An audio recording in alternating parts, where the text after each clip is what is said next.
In this video, I will be going over the statistics syllabus. This is fall 2023. So first of all, as far as contacting your instructor, normally instructors will get back to you within 24 hours. I'm usually pretty good about getting back quite quicker than that. But if for some reason I don't respond to your email within 24 hours, please email me again and I will make it a priority to get back to you. Sometimes I'll miss one when things get real busy, but usually I'm pretty good at taking care of that. Contact information. My name is Scott Smith. Notice it's spelled with one T, and that's why my nickname is 1T. This is my email address at scottsmith@dallascollege.edu. My phone number is 972-677-8940. You can call or text that number, but generally I recommend that you email me if you want to write something or type something. If you want to have a conversation, give me a call. I don't mind text, but sometimes I have a hard time getting those for some reason. Let's see, this is my office. It's in the J building, room 127. For office hours, we'll discuss that in the first week or two. If you have any need to contact the division office, this is their information here.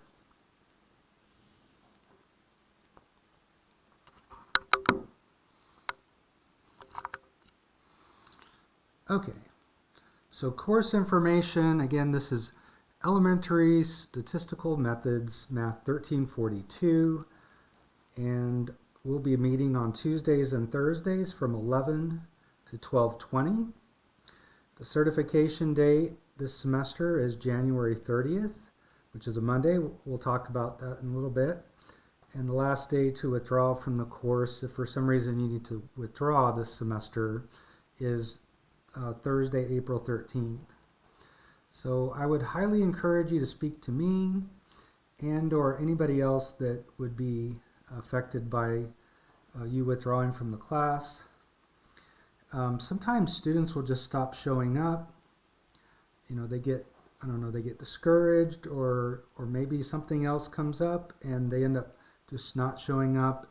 They come back a few years later and they find that they're on academic probation. So just encourage you, if you do have to withdraw, make sure you do it the right way and talk to the appropriate people. All right, so that's pretty much all I want to talk about on that first page.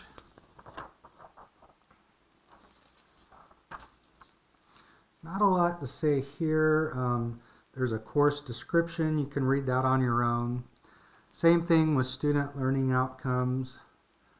So these are the things that we'll expect you to do in this course. This is a Tier 1 course, so you can read that if you're interested. I want to get on to some of the things that are probably a little more important to you. I do want to mention we also have Texas core objectives. These are from the state of Texas. These are the kinds of things that we're looking to help our students grow in when they're at the community college. So to have better critical thinking skills, communication skills, and so on. So these are all good things as you prepare to go out into the real world. Let's talk about the required course materials. So basically, through the Include Ed program, when you pay for tuition, that includes normally your book. In our case, it's a book, this book here, but it's part of what's called My Lab Statistics, which we call My Stat Lab. And that's basically an online product where you're going to be doing all your assignments online. The book is online. And so that's what you're getting as part of paying your tuition. You don't have to worry about buying anything. The only thing that would be an exception to that would just be a basic calculator. If you don't have a calculator that you can use well, either a scientific or a graphing calculator. Most important thing is that you're comfortable using whatever calculator you have. mostly we're going to be using a program called StatCrunch throughout this course, but we will have a need for a calculator here and there. And you'll find in the book that there are sometimes directions for doing certain things on the graphing calculator, but we'll be doing it a different way. Let's see, what else do I want to say here? I think that's all for that.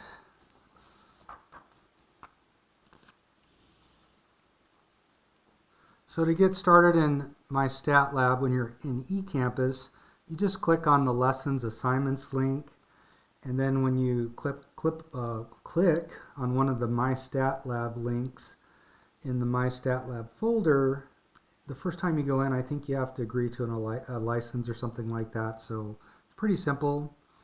And then I had mentioned the calculator earlier. This is the one I'll be using in class. It's a very inexpensive calculator that does a decent job for most things that we're going to need it for. And let's look at graded work and how your grades are awarded. So you can see the tests are 60% of your grade, basically 15% each. The homework is 10% of your grade. Really, it's one assignment per section. I forgot to change that. Sorry about that. You're going to have a quiz per chapter. Each of these are 10%. And then a final exam that is cumulative at the end of the semester for 20%. So that's a total of 100%. You can see that we use the traditional grading scale, so 90 to 100 is an A, and so on. All right, let's skip to the next page. So we'll go through this in a little more detail. So basically, you're going to be doing your homework in My Stat Lab, basically to practice the material from each section in the textbook. One of the nice things about My Stat Lab and other similar programs is if you get a wrong answer, it's going to tell you that, and normally you'll have access to a detailed solution for the problem. Not to mention you also can redo problems, and if you're willing to correct your errors, you can get 100% on all your homework assignments. On the other hand, in order to learn the material well, I highly encourage you to work out all your homework on paper in some kind of a notebook. There's a couple of reasons for that. For one, writing things out for most people will help you to learn the material, but also when it comes time to take quizzes or time to prepare for a test, you can go back to your homework and look at notes that you've made. Maybe there were certain problems that you said you need to go back and study some more, or that you didn't understand, or things that you wanted to make sure you don't forget for the test. But that's how I would recommend that you use your notes. And the other thing I wanted to mention, though, is sometimes students work through their homework in My Stat Lab, and they think they're really doing great because they're getting all the points on the homework, but they're literally clicking on all the help buttons for just about every problem. So just keep in mind, anytime you're having to click on those buttons, that's an indication that you're not quite there yet, or in some cases you got a lot more work to do. But the main thing you should be asking yourself as you're doing the problems is, do I understand this? The other thing I would say is what we talk about in class should prepare you for the majority of the problems. And so that's a starting point. You also have videos in My Stat Lab that you can watch if there's certain topics you need more help with. But again, the key is, as you're going through the material, ask yourself, do I understand this? Am I learning this? For quizzes, basically they assess your ability to recognize and complete problems from multiple sections of the chapter, and they're a good indication of whether you're learning the material. I would suggest that maybe the first time you take it, or I should say one of the two times, you use your notes and the other time you don't. But maybe take it the first time and write down your problems, and then you can go back and study whatever you missed, and then take it the second time, and you can maybe use your notes on that time. But again, the basic idea is to try to take the quiz in a position where you're not using your notes. Because if you're able to do well on a quiz without using your notes, then you know you're learning the material. All right, so we do have 4 tests, as we talked about earlier. We already said it's 60% of your grade. You will be taking your test in the Academic Testing Center, and we'll talk about that when it's time to take test 1. So it will be done outside of class time.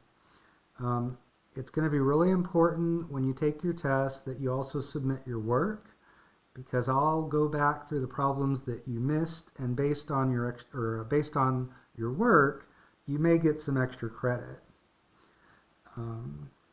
Note that the test and the final can each be taken once. You don't do retakes. Let's move on to the final exam.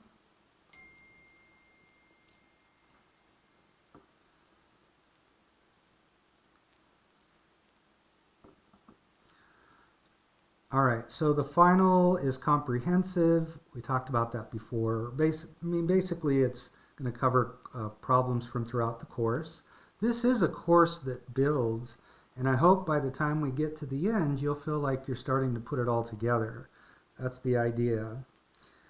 We will be taking the final in class during finals week. It'll be 2 hours, and it is 20% of your grade, and again, it can only be taken once.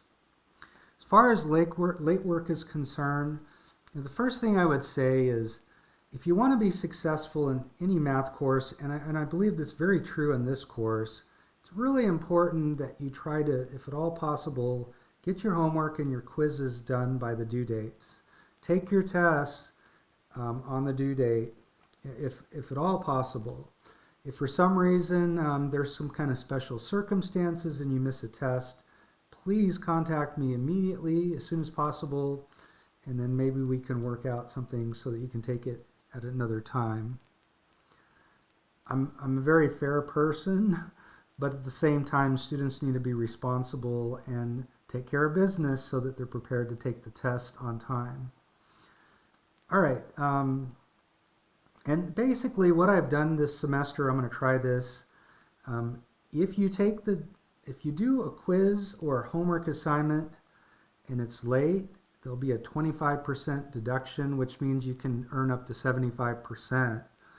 I don't really like for students to go back after due dates, but because the course does build, I do think it's worthwhile. It just makes things harder as you move through the course. So make it a high priority to stay on schedule and not get behind and not be doing assignments late.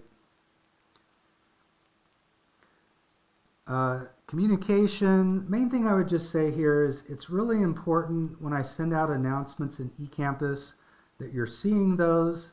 So you just want to make sure that your eConnect email is correct. You'll see, and when you first come into eCampus, you're going to be on the announcements page. Anytime I make an announcement, you should be getting an email in your school email. So make sure you're getting those. If you can connect it to a smartphone, that makes it even more convenient. But if there's some kind of problem there, please make sure you take care of that. We talked about communicating and contacting me if you have any problems. So there's just a reminder there. I think we're just about done here, and we'll look at the schedule in just a minute. So I talked about certification earlier. Basically, the way that attendance and your participation indicates whether or not you should be certified. So you ought to attend class at least once the first 2 weeks. That's 1 out of 4 times. I don't think that's a lot to ask. And also you should begin working assignments in my stat lab. So that's literally the minimum to be certified. And just keep in mind, not getting certified may affect financial aid if you're getting financial aid. Not sure why that darkened up. There we go. So you want to make sure that you get certified. On the other hand, notice that by January 30th, you ought to be done with section 2.1. So everything up through the 2.1 assignment with an average of at least 70%. I really recommend that you get at least 80%. Of course, 100% would be even better. But shoot for at least an average of 80%. I know the quizzes, it's going to be a little bit harder. If you haven't looked at our institutional policies, those relate to all courses and just policies at the school. So things about tutoring, disability services, dropping and repeating classes, and those kinds of things. Make sure you look that over at least once. And if you have any questions, just let me know. And I think that's about all I want to say about syllabus. Let's look at the schedule. So it's very important to me that you know exactly what to expect as far as what we're doing each week. You can see that I've got this organized by week. So week 1, these are the assignments that are due the following Monday. And so there may be some adjustments, but normally I try to stay pretty close to the schedule. You'll notice that our first test is not until week 4, and notice the deadline to take it in the testing center is going to be Friday, February 10th. All right, so I think that should give you a pretty good idea of what to expect in this course. If there's anything I missed or anything you have questions about, please don't hesitate to ask. And I'm sorry my voice wasn't very strong for this. I'm just getting over some kind of a cold or flu or something. Anyway, looking forward to working with you, and that's all.